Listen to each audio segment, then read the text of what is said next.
אתה יודע, אנשים אומרים, ביטוח לאומי, אתה תשחק אותה כאילו אתה פצוע, והם ישלחו אחריך חוקר. זה קיים הדבר הזה? תראה. זה אבל יותר נכות כללית.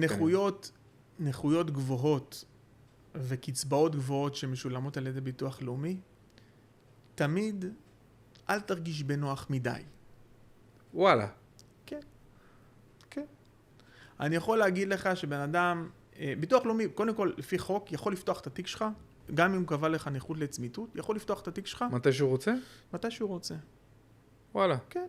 ולבוא ולהגיד לך, שומע... הוא יכול לפתוח, הוא יפתח את התיק שלך אם יש לו, הגיע אליו איזשהו מידע. ראה סטורי שלך בבריכה נגיד. הוא לא יראה סטורי, לא, אבל יכול להיות שיש הרבה נשמות טובות, שיכולות להלשין, או יכולות לדווח, או יכולות באמת להראות תמונה אחרת ממה שנקבע לך.